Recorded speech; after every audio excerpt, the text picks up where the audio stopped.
hematólogo. Trabajo en el Hospital Infantil Teletón de Oncología, acá en Doctora, Querétaro. ¿me puede esperar un segundo? Es que no lo he logrado proyectar aún.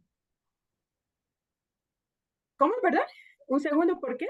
Sí, es que todavía no lo logro proyectar. Ah, ok.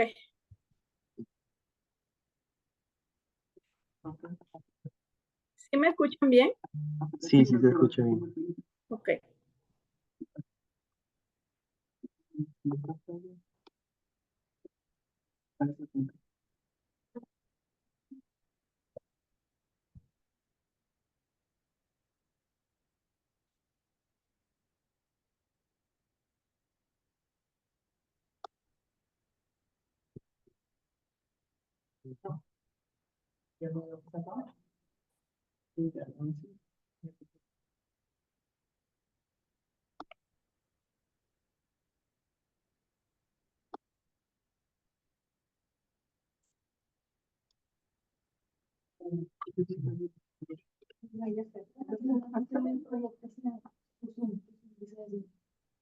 Sí, eso es.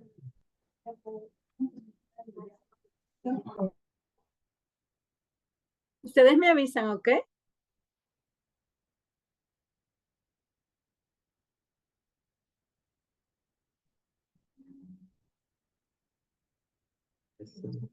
Ya, y ahora sí, gracias. ¿Ya? Un segundito. ¿Están reunidos en un salón o están conectados individualmente? ¿Cómo están? Ellos en un salón, ¿cómo están? Buenos días, doctora Dinora. Ah, hola, hola, estoy Problemas aquí. técnicos, perdón. No te preocupes, yo también aquí resolviendo unos pendientes, pero ya estoy. Cuando gusten, comenzamos. ¿Ya puedo comenzar? Ya, muchísimas gracias.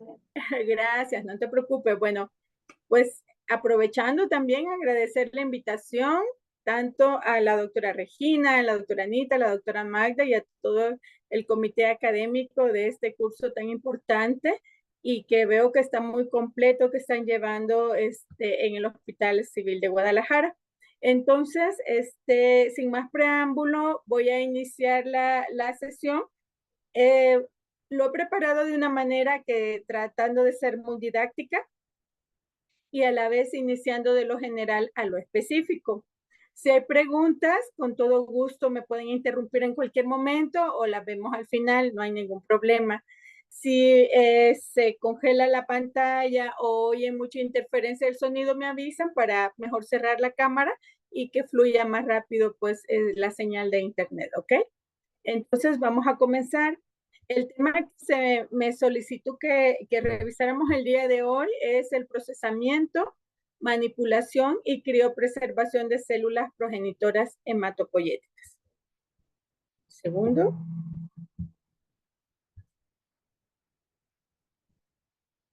Listo. Bueno, manera de introducción, pues como ustedes saben, podemos clasificar el trasplante en autólogo, en halogénico, y cuando hablamos de trasplante halogénico nos estamos refiriendo a la posibilidad de que podamos tener un donador relacionado o un donador no relacionado. En el caso del donador relacionado singénico, ustedes saben que pues la fuente de células proviene de un hermano gemelo que obviamente es 100% compatible. Ya si nos referimos directamente a las fuentes de obtención de las células progenitoras, podemos clasificarlas directamente las obtenidas de la médula ósea, las células de sangre de cordón umbilical y las células de sangre periférica.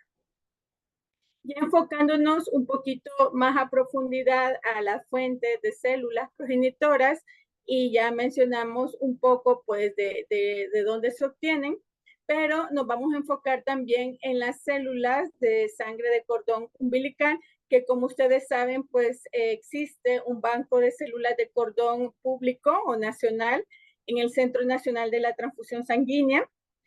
No es lo mismo un banco de cordón público que los bancos de cordón pues privados. Ustedes saben que la política de resguardo de las células no está adecuadamente pues reglamentada, todavía no está en vigor la norma oficial que establezca muy bien los criterios. Sin embargo, las diferencias básicas son que cuando es un banco de cordón privado, las células están resguardadas y dirigidas únicamente para una persona en específica.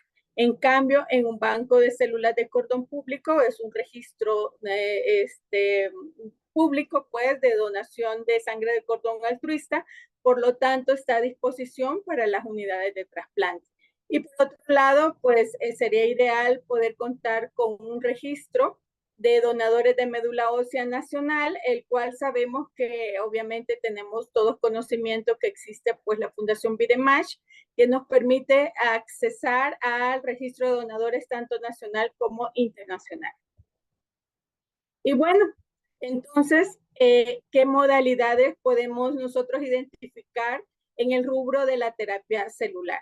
¿Sí? Cuando hablamos de terapia celular, tenemos que fundamentarnos también en los criterios de FAC, los cuales vamos a ver más adelante, pero a manera de introducción podemos hablar que existen modalidades de terapia celular, que es la selección celular, es decir, lo que hacemos cuando nosotros hacemos una selección específica por medio de aféresis de las células madre o las células progenitoras, o más aún cuando hacemos una selección positiva a través de equipos específicos como el Clinimax, en el cual pues podemos hacer una selección celular específica de células progenitoras, pero también en el rubro de la terapia celular se pueden hacer selecciones específicas de células endoteliales, de células mesenquimales, dendríticas y hasta ustedes saben que también de células grasas.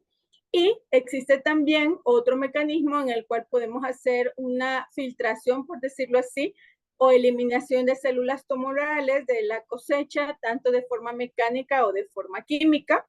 También se pueden manipular las células, es decir, hacer una expansión celular como lo que se requiere para el mecanismo de CAR T-cells, que ustedes saben que pues se tiene que hacer un cultivo celular y una expansión celular.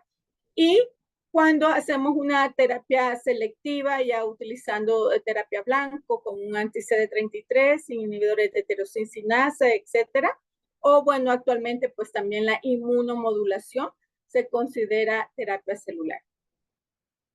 Y como les mencionaba anteriormente, tenemos que tener conocimiento y enfocarnos mucho al cumplimiento de los estándares internacionales para la recolección, procesamiento y administración de productos de terapia celular que establecen pues los criterios de FAC, que es la Fundación de Acreditación y Terapia Celular.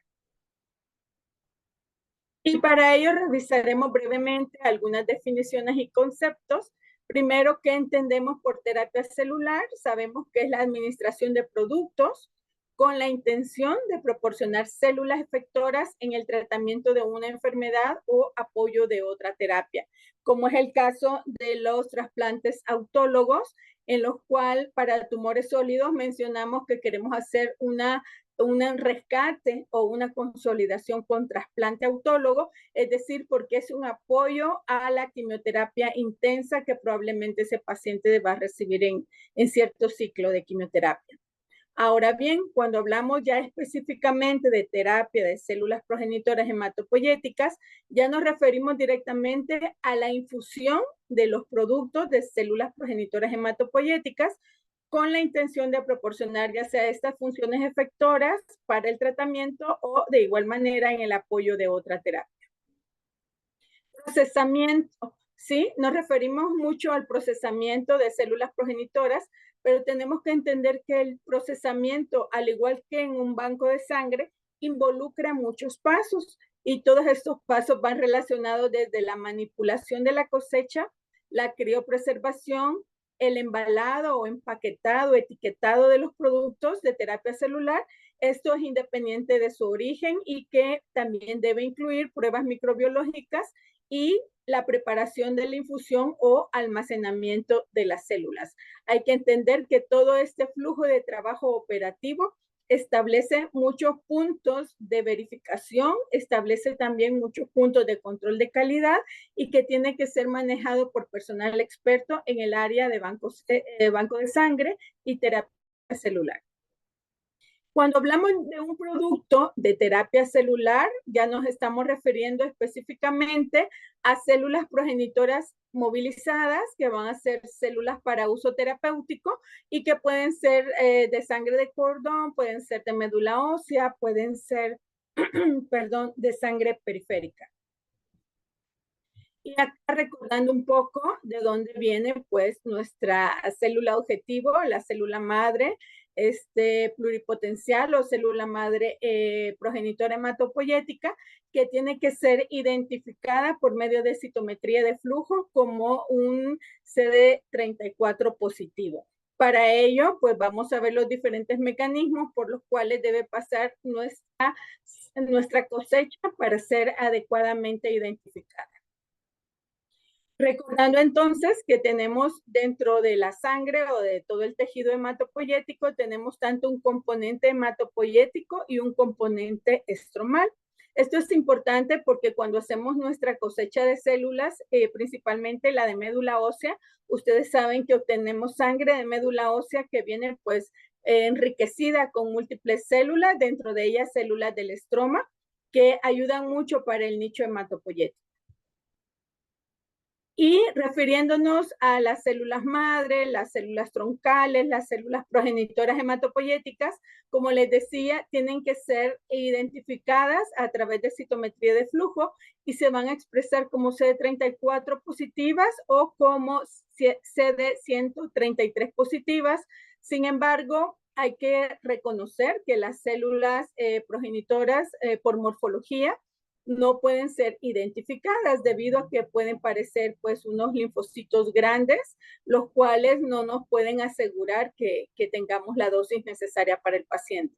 Siempre debemos de considerar que en nuestra logística y en nuestro equipo del programa de trasplante debemos contar con citometristas expertos que nos pueden dar un resultado de cuenta de CD34 confiable.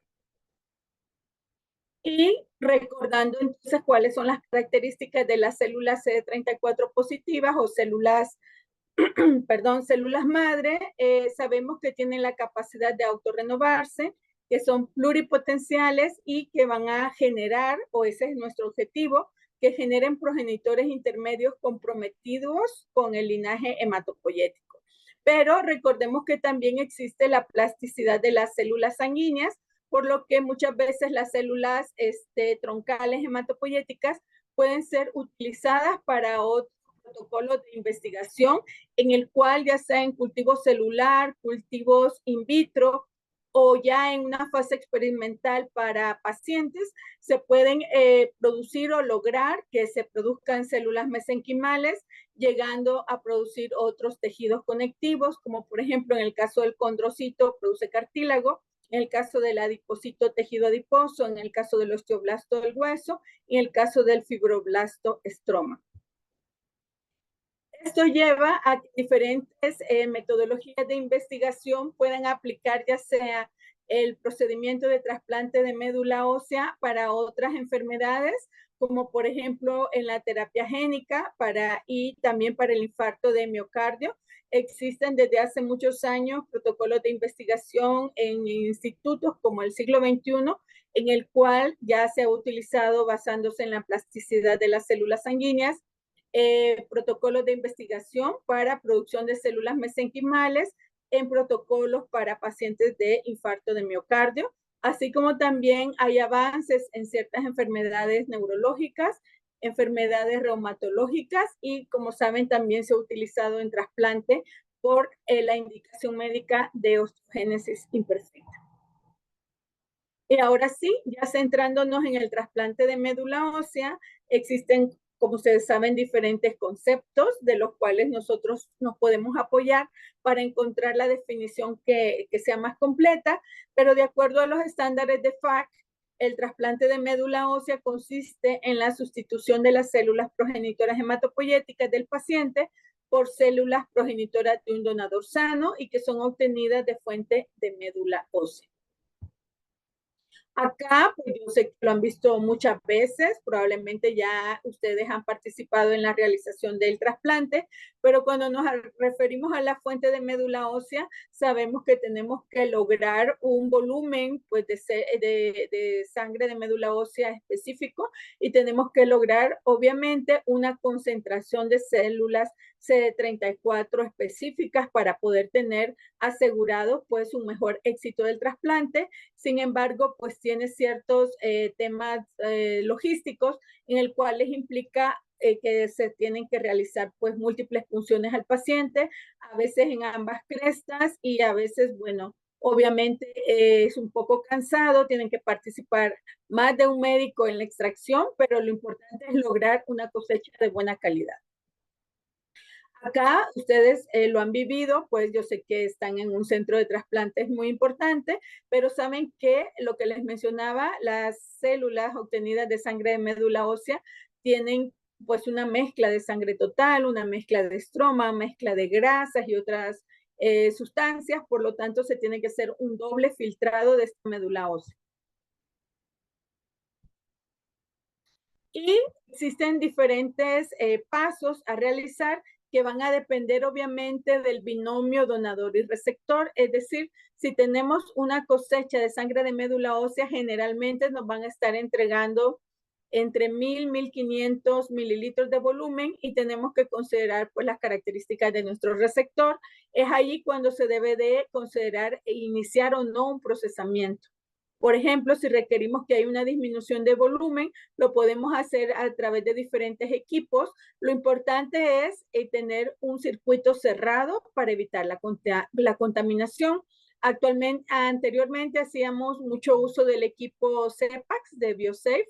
Sin embargo, pues últimamente me informan que ya está saliendo del mercado, pero existen otros métodos. Puede ser una manipulación para desplasmatización manual, con el riesgo que en alguno de los pasos pues haya un sistema abierto y se pueda contaminar la cosecha, o puede ser de manera automatizada. Actualmente en los equipos automatizados de aféresis también ya podemos hacer procesamiento celular y se puede programar para desplasmatización.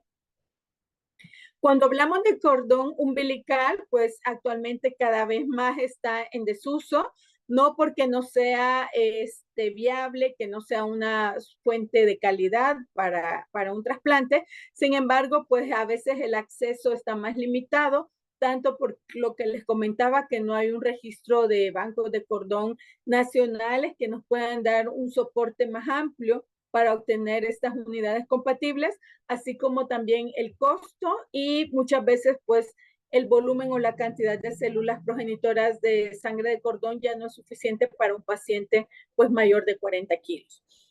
Con respecto al concepto, pues sabemos que el trasplante de cordón umbilical consiste en la sustitución de las células progenitoras hematopoyéticas del paciente por células progenitoras de un donador sano que son obtenidas de sangre de cordón umbilical. ¿Y qué pasa entonces con los bancos de cordón? ¿A qué se dedican en la actualidad? Vamos, como les decía, a establecer que sí existen diferentes políticas para obtención de células, si es un banco público o un banco privado. Sin embargo, ambos tienen que mantener estándares de calidad altos, por lo tanto, debe de haber criterios para seleccionar unidades de sangre de cordón de alta calidad.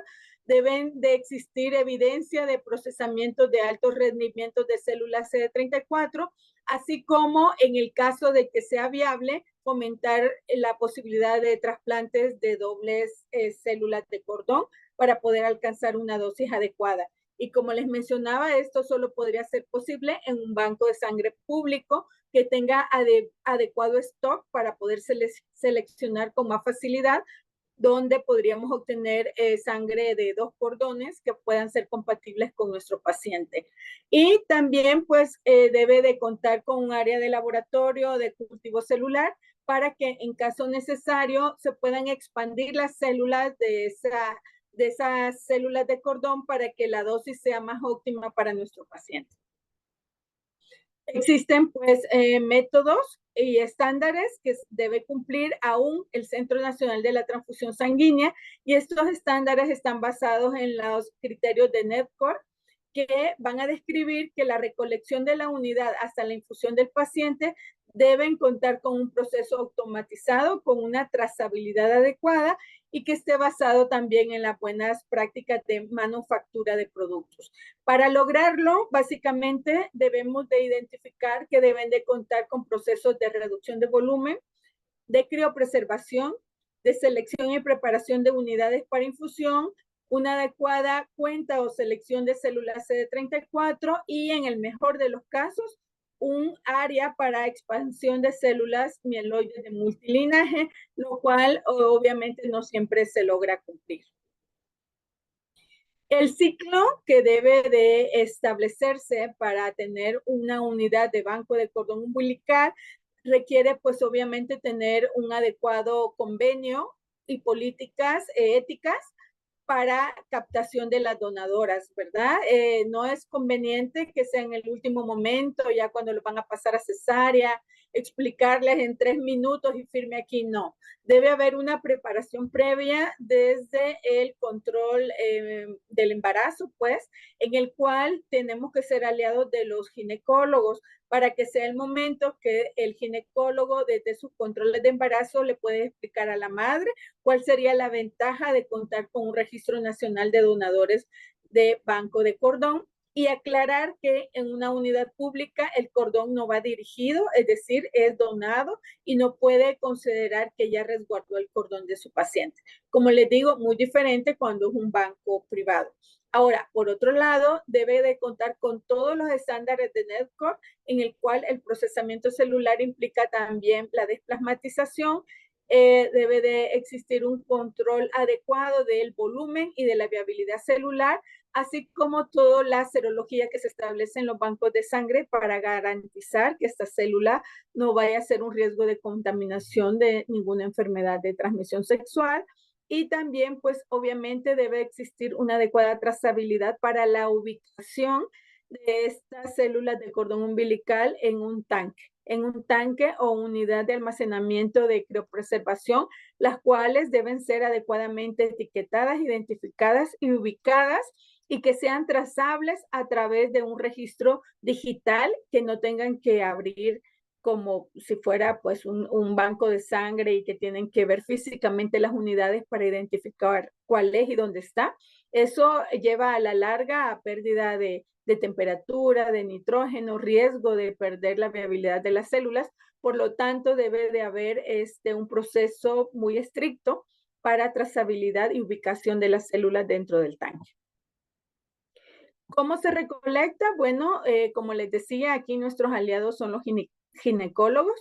Ni siquiera el pediatra es el que hace la recolección de las células de cordón, pero lo importante es que ya sea la institución, como es en este caso el Centro Nacional de Trasplante, Centro Nacional de la Transfusión Sanguínea, o el área de trasplante, podría participar mucho en la capacitación al ginecólogo para que conozca el kit de recolección de células y que no deje pasar en la emoción del momento, porque no olvidemos, pues, que está siempre primero, es prioridad el bienestar, pues, del binomio madre-feto. O sea, a pesar de la emoción del momento, que recuerden que es posible poder obtener esta fuente celular, que es la sangre de cordón umbilical. Pero existen también criterios de exclusión. Es decir, hay antecedentes en la madre que no le permitirían ser donadora de sangre de células de cordón. Por ejemplo, si la paciente tiene anemia o si tiene algún factor de riesgo para enfermedades virales, sobre todo, pues, de transmisión sexual, como es la infección por VIH, las hepatitis, o si hay antecedentes de transfusiones previas en el último año, así como también se excluye si ha sido receptora de hormonas derivadas de la hipófisis, hormona del crecimiento, o con antecedentes de enfermedades neurodegenerativas, enfermedades autoinmunes, enfermedades neoplásicas y genéticas. Ahora bien, en el parto también debe de haber cierto control, ¿verdad? Son descartadas las pacientes que hayan tenido una ruptura prematura de membranas, alguna evidencia de infección durante la segunda etapa del parto, se ha presentado septicemia, o si, pues, la paciente o la mamá, más bien en este caso, presenta fiebre materna posterior al parto. Todo esto hace que debe de existir una adecuada comunicación entre el centro recolector o el banco de sangre de cordón umbilical para darle seguimiento también a la madre para identificar posibles riesgos y en este caso aplicar los criterios de exclusión si es necesario. Como ustedes ven, hay que estar muy conscientes que si un banco de cordón privado realiza o no todos estos pasos estrictos para control de calidad. ¿Y cuáles podrían ser las áreas funcionales de un banco de sangre de cordón umbilical? Como ya les decía, tener convenios con las unidades maternas, pero a la vez tener también un área completa de unidad de procesamiento, pero debe de existir también una posibilidad de una búsqueda y una gestión de células compatibles, es decir, cordones compatibles, como les decía, de manera digital para tener un reporte efectivo y rápido y a la vez pues contar con un mantenimiento y un control de calidad adecuado en su unidad de almacenamiento o unidad de criopreservación. ¿Cómo se almacenan estas unidades de sangre de cordón? Bueno, como ustedes ven en esta fotografía, pues se tienen que almacenar en las bolsitas, unas bolsas especiales con un volumen que en este caso es mínimo, no es igual que el volumen de almacenamiento de las cosechas que obtenemos ya sea de médula o que obtenemos de sangre periférica. En este caso, la bolsa, por decir, tiene una capacidad máxima para 150 mililitros. Sin embargo, el control de calidad de volumen de cada unidad de cordón tiene que ser mayor a 80 mililitros, es decir, ideal entre 80 o 100 mililitros. Por lo tanto, cuando ustedes tengan la posibilidad de recibir alguna unidad de cordón, podrán ver que son unas unidades en volumen pequeño, que son almacenadas también en rackets y que van a estar dentro del tanque de almacenamiento. Lo ideal es que tengan sus cultivos clonogénicos para demostrar que si hay una adecuada celularidad y también su control de calidad de CD34 y viabilidad celular. Y para un trasplante de médula ósea, pues va a depender pues, de las políticas del centro de trasplante, si van a dirigir como prioridad que sean búsquedas de donadores de médula ósea, si tienen todavía intención o acceso para donadores de células de cordón, o si el centro prefiere pues hacer sangre periférica. Todo va a depender, como ustedes saben, de las condiciones del paciente y de la enfermedad que estamos tratando de atender. Y debemos tener los resultados de los estudios HLA del cordón, así como también debemos de tener resultados impresos del control de calidad de estas células. Y antes de elegir un donador, también es importante saber la fecha tentativa del trasplante, debido a que si hacemos uso de un banco de sangre o un banco de cordón umbilical nacional, el tiempo de entrega puede ser un poco más rápido, pero si es un banco de sangre o un banco de cordón internacional, ustedes saben que a veces podemos llegar a tardar hasta 3 meses. ¿Cuál sería entonces el objetivo o la intención de darles a conocer un poco más sobre la relevancia de una adecuada donación de sangre de cordón umbilical? Pues es que todos participamos en tener mayor posibilidad de unidades de sangre de cordón compatibles, que podamos tener mayor identificación de la diversidad de los HLA para poder tener un mayor fortalecimiento del inventario. Es posible que aquí en México no esté ya muy impulsado, muy difundido la importancia de un banco de células de cordón, pero ustedes saben, si revisan la bibliografía, que en Estados Unidos, en España, bueno, en Europa, pues todavía hay mucho auge en las células de cordón. Y ahora enfocándonos un poco al trasplante de células progenitoras hematopoyéticas de sangre periférica, pues todos están familiarizados con las máquinas automatizadas de aféresis para recolección de células progenitoras, que como saben son células hematopoyéticas recolectadas y obtenidas a partir de sangre periférica movilizada mediante equipos automatizados de aféresis. Esto, pues yo sé que lo van a revisar a lo largo del desarrollo de su temario, va a tener ciertas ventajas y ciertas desventajas, por eso es muy importante conocer pues las políticas del programa de trasplante para identificar a qué le damos prioridad. Le damos prioridad al tiempo de recolección, le damos prioridad al tiempo de injerto, le damos prioridad a la posibilidad de mayor incidencia de enfermedad de injerto contra huésped crónico. Todo eso nos va a ayudar a decidir cuál es la mejor fuente celular para nuestro paciente. En el contexto de un trasplante autólogo, generalmente pues van a ser pacientes estables, como pueden ver en esta fotografía. Los pacientes pediátricos pues tenemos que tener ciertas estrategias para disminuir la ansiedad, disminuir el estrés, mantenerlos tranquilos por 5 o 6 horas que puede durar el procedimiento, porque las máquinas automatizadas de aféresis pues son máquinas inteligentes con software de última generación que son muy seguras. Por lo tanto, si el paciente tiene un peso menor a 10 kilos, aunque ya sea a propósito o por error, la persona que está programando la máquina le quiere poner una mayor velocidad, la máquina no va a permitir que la velocidad de extracción sea mayor de 10 a 14 mililitros por hora. Por lo tanto, esto más el manejo y profilaxis de los eventos adversos al citrato, es importante que consideremos que para obtener una buena cosecha de células de sangre periférica tenemos que tener paciencia, tenemos que tener tiempo, el equipo tiene que considerar estar en el área de 5 a 6 horas y a veces hasta 8 horas, pero sobre todo mantener al paciente en las mejores condiciones clínicas y hemodinámicas posibles. Acá, hablando un poco sobre ya el procesamiento de las células progenitoras, sobre todo las células progenitoras de sangre periférica o de médula ósea, vamos a adentrarnos un poco en todo este flujo que va a partir de la colección de las células, ¿verdad?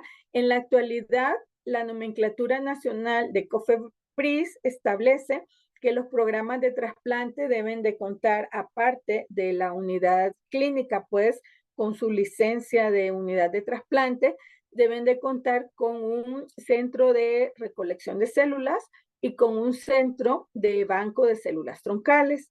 Obviamente no exige que tanto el centro de cosecha como el centro o el banco de células troncales estén en la misma institución, porque se sabe que a veces hay dificultades de infraestructura, pero sí establece que la unidad clínica de trasplante y terapia celular debe contar con convenios con los centros de colecta y con los bancos de células troncales, ¿de acuerdo? Y como les decía, en el caso necesario, también convenios con los bancos de células de cordón. Partiendo de esto, y que ya tenemos estos convenios y estas fuentes de obtención de las células progenitoras, tenemos que estandarizar nuestro proceso y establecer qué pacientes o qué células van a necesitar procesamiento, ¿sí? De acuerdo a las indicaciones donador-receptor. En el caso de los trasplantes autólogos, ustedes saben que el paciente necesita un acondicionamiento, una preparación. Por lo tanto, la cosecha se recomienda hacer la recolección pues meses antes del trasplante. De hecho, los lineamientos establecen que es mejor programar la cosecha de células de sangre periférica en el caso de los trasplantes autólogos posterior al primero o el segundo ciclo de quimioterapia, tanto porque la reserva hematológica del paciente es mejor, la mielofibrosis de la médula ósea es menor y también por las condiciones clínicas del paciente que se espera que como no ha avanzado en sus ciclos de quimioterapia pueda estar pues un poco más resistente para tolerar tanto la movilización como la cosecha. Una vez teniendo el mejor momento para establecer cuándo se va a hacer la cosecha de células, pues procedemos al procesamiento de estas células progenitoras hematopoyéticas y para ello vamos a determinar, como les decía, si la institución cuenta con su unidad de banco de células troncales en donde se va a realizar el procesamiento de médula ósea y criopreservación, o sí, pues se va a subrogar este servicio y se va a hacer en otra institución. Entonces, los procesos van, como les decía, desde la obtención, Cuando aplica, pues se hace la criopreservación o congelamiento. Esto implica una vigilancia estricta del almacenamiento de las células, pero otro paso muy importante también es la descongelación o la entrega de las células para su uso. Dentro, ya hablando un poco de la criopreservación de células progenitoras hematopoyéticas, sabemos que el objetivo es mantener la viabilidad y funcionalidad de las células a bajas temperaturas durante periodos cortos de tiempo o incluso durante décadas. Los criterios pues establecen que lo ideal, no digo que es lo único, pero lo ideal es que los productos de terapia celular sean criopreservados y almacenados a una temperatura menor a 196 grados centígrados, la cual es la temperatura del nitrógeno líquido, es decir, el nitrógeno líquido por estándar, esa es su temperatura. En fase líquida es menos 196. Sabemos que existen pues ciertas dificultades para obtener una adecuada congelación, pero estas no necesariamente van a depender de que se mantenga o no la temperatura, sino que son todos los pasos que implican el procesamiento de las células, debido a que nosotros podemos almacenar unas células a menos 196. Lo que tenemos que garantizar es que desde que recibimos las células, posteriormente las congelamos y las descongelamos, las células sigan viables, ¿sí? No garantizamos nada solo con conservar la temperatura. Tenemos que garantizar que estas células toleren el procesamiento, toleren las bajas temperaturas y que sean viables y eficaces al momento de la descongelación. Existen etapas entonces para este procedimiento de criopreservación y para ello el primer estrés al que se enfrentan nuestras células es la exposición inicial a las sustancias crioprotectoras, ¿sí? Y posteriormente tenemos que considerar también que existe un estrés ante el enfriamiento a temperaturas pues bajo cero, como les decía, menos 196 grados centígrados. Posteriormente, asegurar el adecuado almacenamiento, la descongelación y posteriormente cuando aplica, es decir, si tenemos un paciente muy pequeño, se considera la necesidad de una dilución y a veces hasta una remoción de la sustancia crioprotectora, que como ustedes saben es el DMSO, que puede llegar a ser muy tóxico.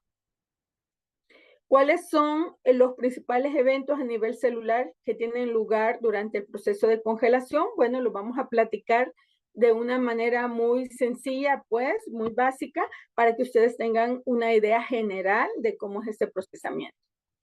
Existen pues diferentes sustancias que nos pueden ayudar para que la célula tenga una adecuada tolerancia a las bajas temperaturas y por lo tanto lo clasificamos como sustancias penetrantes o no penetrantes. Así se pueden identificar estas sustancias crioprotectoras. Las sustancias penetrantes tienen las características de ser de bajo peso molecular, que tienen que ser permeables a través de la membrana celular, tienen que proteger a la célula de las lesiones que se producen por la congelación y dentro de ellas, pues principalmente está precisamente el DMSO. Y las no penetrantes tienen otras características como alto peso molecular, no son permeables y dentro de ellas tenemos la sacarosa, la glucosa, la dextrosa, que como ustedes ven son sustancias que también utilizamos en algunos procesamientos de células, pero no necesariamente para congelamiento. Y la velocidad de enfriamiento influye. La velocidad de enfriamiento puede ser lenta o puede ser rápida, ¿sí? En este momento no estamos diciendo que todo siempre va a ser con nitrógeno líquido. Sin embargo, hay que considerar cuál es el mecanismo por el que protegemos más a nuestra célula. Si hacemos un congelamiento o un enfriamiento rápido, la célula no se deshidrata lo suficientemente rápido que pueda llegar a producir una adecuada nucleación del agua remanente y por lo tanto puede llegar a formar hielo intracelular. Y esto le ocasiona a la célula, a nuestra célula troncal, pues un estrés intracelular. Si hacemos una congelación o una velocidad de enfriamiento lento, las células logran una deshidratación y podría llegar a colapsarse. y esto pues puede ser un estrés extracelular. Entonces tenemos que buscar un mecanismo intermedio, un mecanismo controlado que nos permita que la célula siga viable. Acá vemos que, bueno, tenemos aquí un esquema, ¿verdad? Que simula ser una célula, que tenemos una cosecha fresca, por decirlo así, a una temperatura de 4 a 6 grados centígrados, y que a esta célula o esta cosecha en condiciones controladas, en campana de flujo laminar, en un área aséptica, vamos a manipularla y vamos a abrir el circuito o el sistema y le vamos a adicionar pues la solución crioprotectora. Entonces esta fase que a veces ustedes si se asoman a las áreas de banco de células troncales, al banco de sangre y terapia celular o a la unidad de procesamiento, ustedes solo saben que ahí está el químico y que está procesando.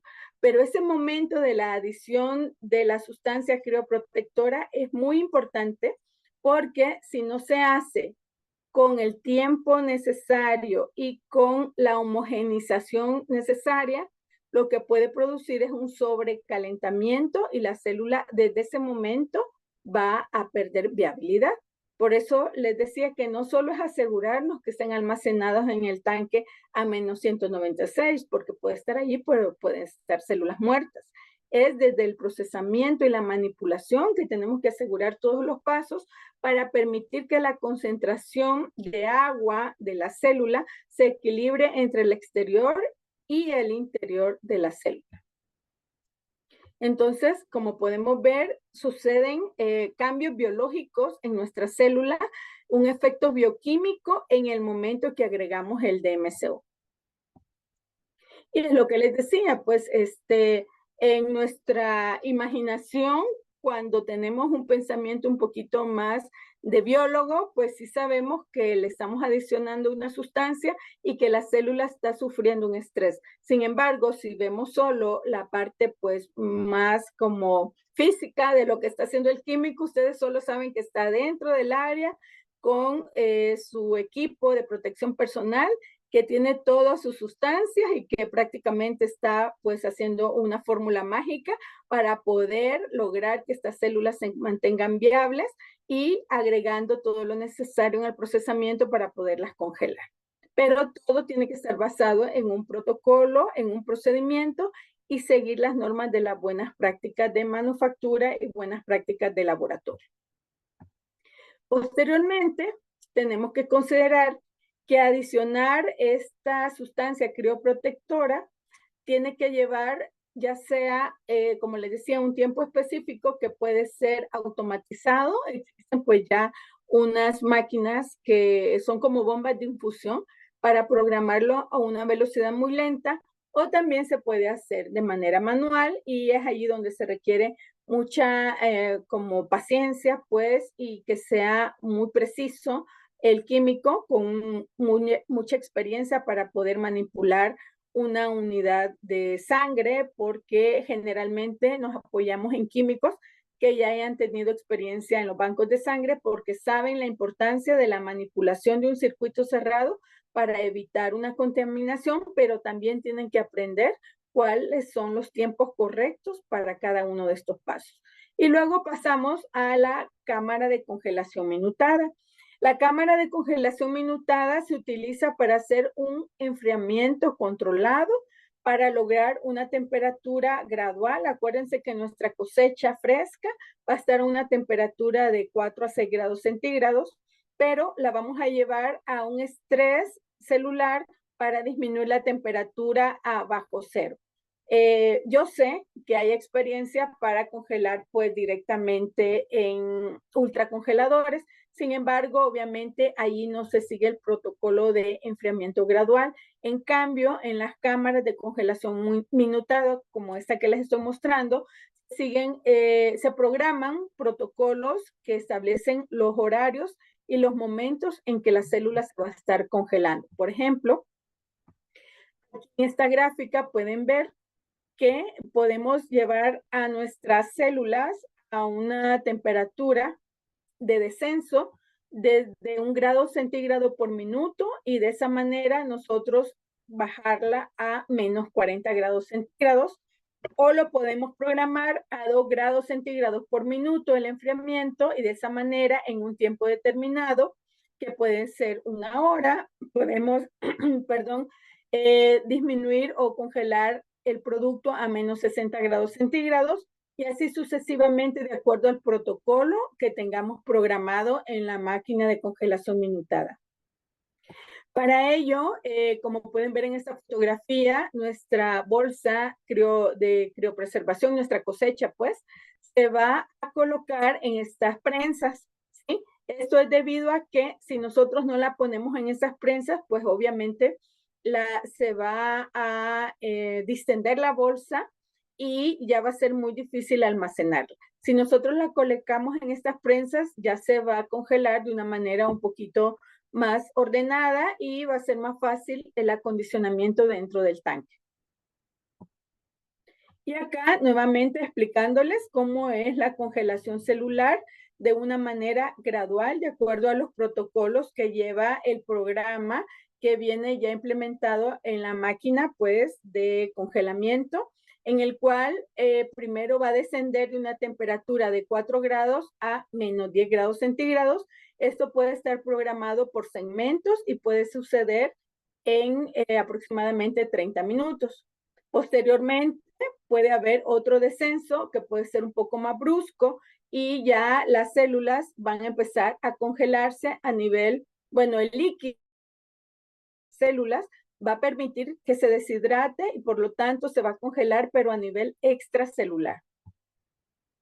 Ya posteriormente, siguiendo el mismo protocolo, va a seguir descendiendo la temperatura y va a permitir que el agua siga saliendo de la célula, es decir, del espacio intracelular, y el congelamiento va a ser a nivel extracelular. Esto permite, como ustedes pueden ver, que nuestra célula siga viable.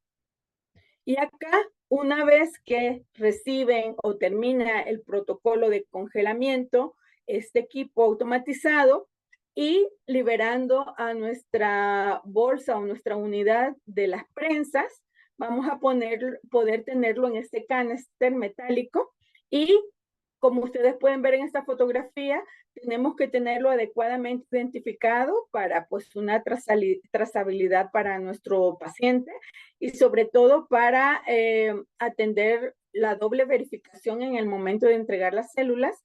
Y también tenemos que tener de una manera muy fácil de obtención también 2 alícuotas que nos van a servir para el control de calidad post descongelación, en el cual, como veremos más adelante, tenemos que hacer la cuenta de CD34 y el control microbiológico.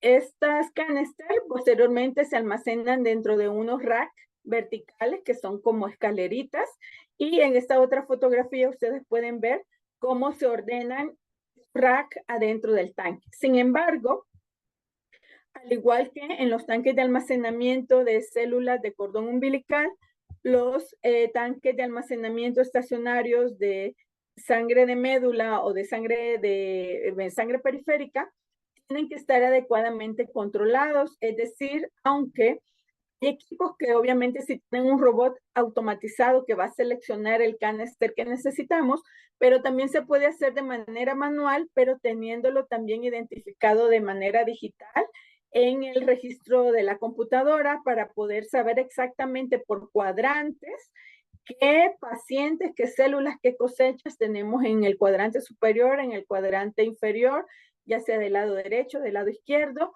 para poder tener abierto el tanque el menos tiempo posible. Es decir, cuando abrimos el tanque hay una pérdida de nitrógeno y tenemos que ya ir a seleccionar exactamente el canister que necesitamos, ¿sí? No, como les digo, no es como abrir un refrigerador y estar viendo con calma, no, esto se tiene que hacer rápido. Tenemos que hacer una revisión previa en el registro digital para identificar rápido cuál es el rack y el canister que necesitamos. Por otro lado, los tanques estacionarios tienen que sufrir una validación para determinar cuál es la viabilidad de las células específicamente a menos 196, que como les decía es la fase líquida del nitrógeno, pero si ustedes observan también tenemos una fase gaseosa. Los estándares de la Asociación Americana de Bancos de Sangre, la ABB, establecen que podemos mantener también células en la fase gaseosa siempre y cuando se compruebe a través del tiempo la viabilidad de estas células. Por lo tanto, cuando ustedes oyen que en un banco de células troncales ya no hay como capacidad de mayor cantidad de células, es porque toda la fase líquida, es decir, las del rack que quedan abajo están en fase líquida, ya están ocupadas, y entonces solo tenemos en fase gaseosa, y si posteriormente llenamos también ese nivel de la fase gaseosa, pues obviamente ya no hay espacio, ¿sí? Ya no hay espacio porque no se pueden poner de manera desordenada o no se puede arriesgar que la difusión del nitrógeno no sea adecuada dentro del tanque porque se puede perder la viabilidad. Y como les decía, también es importante poner atención en la fase de descongelación. La descongelación puede ser de acuerdo a las políticas del programa clínico o de la institución. Puede ser una descongelación rápida, pues a pie de cama del paciente, a baño María, o puede ser también una descongelación a baño de María, pero dentro del laboratorio y entregar las células ya descongeladas. Pero obviamente esto implica también una adecuada logística con la unidad de trasplante, porque ya tienen que estar listos para la infusión en el momento que se entregan las células ya descongeladas. Y dentro del control de calidad tenemos que tener también, como les mostré la fotografía con las alícuotas, que sirven para el control microbiológico, es decir, los cultivos tanto pre como post descongelamiento. Los pre obviamente se mandan el mismo día que se hace el procesamiento, y los post hasta el día de entrega de las células. Y el control de calidad de la cosecha, bueno, al menos en mi institución y como lo establecen los estándares, se tiene que hacer pre y post descongelamiento. El pre para garantizar o evidenciar si hubo o no pérdida de células durante el procesamiento, y el post para determinar o evidenciar la viabilidad de las células el tiempo que hayan sido almacenadas. Y dentro de otro dato muy importante que se debe de establecer dentro de la logística de procesamiento es el protocolo de la sustancia crioprotectora, es decir, del DMCO. Sabemos que el DMCO es tóxico a temperatura ambiente. Por lo tanto, debe estar refrigerado hasta el último momento. El banco de células troncales debe de contar en el área, así al lado de la campana de flujo laminar, con un refrigerador, porque ahí tienen que tener el DMCO, ¿sí? Es decir, no pueden, si vieron en la fotografía, el químico pues ordena todos sus insumos, ordena todos sus reactivos, tiene a la mano todo lo necesario para no estar desenguantándose o tener menos riesgo de contaminación. Pero lo que sí no puede tener preparado ni desde un día antes, ni media hora antes, ni antes del proceso, es el DMCO. Siempre tiene que haber una persona asistiéndole, que puede ser pues el médico, puede ser otro compañero químico, que en el momento que necesita el DMCO, hasta ese momento lo sacan de refrigeración para adicionarlo, como les decía, con cierta técnica que implica tiempo y homogenización de las células para evitar la toxicidad del DMCO. Por otro lado, muchos protocolos establecen la concentración del DMCO al 10%, sin embargo, con una adecuada validación en el Hospital Infantil Teletón de Oncología y en el Instituto de Cancerología, hemos protocolizado el uso del DMCO al 5%, con lo que hemos tenido adecuados resultados y muy bajos índices de toxicidad, sobre todo, como ustedes saben, pues atendemos población pediátrica. Por lo tanto, al estar el DMCO al 5%, ha sido casi innecesario hacer estos procesamientos de lavado de DMCO. Y bueno, como ustedes saben, la infusión del DMCO se podría llegar a relacionar directamente con reacciones adversas durante la infusión y reacciones adversas graves, que espero que nunca hayan tenido pues esta experiencia, porque la verdad sí es muy crítica para el paciente. Y ya para concluir, pues quiero cerrar con mencionar que es importante que se sigan fomentando los bancos de sangre de cordón públicos o en su defecto, pues los registros nacionales e internacionales de donadores de médula ósea. Sabemos que contamos con el apoyo de la Fundación Videmash. Podemos seguir colaborando para que se difunda pues la necesidad de que existan más donantes voluntarios de médula ósea, pero también es importante que haya una buena conexión de las redes, del registro, de la comunicación, tanto del programa clínico como del programa del centro de colecta y del banco de células troncales, para pues que todos en red podamos tener los resultados en el momento oportuno. Y dentro de las conclusiones también me gustaría enfatizar que tanto los centros de colecta como los bancos de células troncales debemos estandarizar e implementar criterios de calidad que ya están establecidos en lineamientos nacionales e internacionales, como son los lineamientos de FAC, que aplican tanto para el programa clínico como para el área de aféresis, como para el banco de células troncales y terapia celular. Y por supuesto, pues que debemos contar con personal con entrenamiento muy básico y avanzado, es decir, que se estén desarrollando cotidianamente en los procesos de terapia celular y en el control de calidad de las células progenitoras hematopoyéticas. Bueno, muchísimas gracias y quedo atenta por si existen preguntas. Y Nora, pues agradecerte. La verdad es que haces ver bien fácil esto que es tan complicado, tan delicado. Me encanta esta forma de explicar lo que nos has dado y sobre todo el énfasis para que pues, nuestros alumnos se den cuenta de que siempre hay que seguir las normativas de calidad, porque parece algo como ajeno, ¿no?, a la práctica, y sabemos que esto es lo único que nos asegura que las células lleguen en buen estado.